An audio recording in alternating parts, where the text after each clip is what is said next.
අම්මලා තාත්තලා ඉන්නව දරුවන්ට කියනවා මේ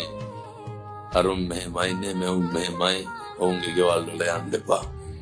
ආශ්‍රය කරන්න එපා ගොඩක් දෙමව්පියෝ තමයි වෛරය ක්‍රෝධය පතුරන්නේ දරුවන්ට අප්‍රිය කරනවා දෙමව්පියෝ දැන් අපි හිතමුකෝ හොඳවත්තන්ට මතක් වෙයි අපේ අම්මා තාත්තා වගේ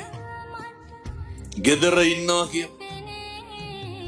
කණ්ඩ දෙන දරුවා ක්ලිනික් එක යන දරුවා බෙහෙත් ටික දෙන දරුවා ජීවිතේට මේ මිනිස්සයාගේ හොඳක් කියන්නේ අවුරුද්දකට සරයක් ඔය සරමකුයි චීත්තකුයි හැට්ටකුයි සීනේ 250කුයි කිරිපිටි පැකට් එක්කුයි අරන් එන ඔය ඈත ඉඳන් එන කවුරු හරි දරුවෙක් ඉන්නවනේ ලොකු කවුද අර කොහෙවත් ඉඳන් එන මිනිස්සු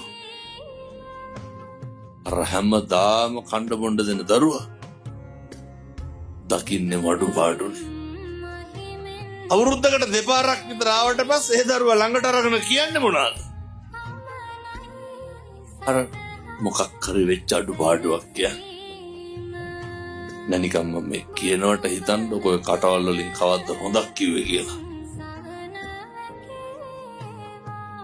ජීවිතය අදිෂ්ඨාන කරගන්න ජීවිතේ ප්‍රාර්ථනා කරන්න මිම්මනත කවදාවත් ඔය කටවල් වලින් අනෙකගේ අගුණ කියන්න එපා මේවා නම් හදා ගන්න ඕන දේවල් පින්නතුනේ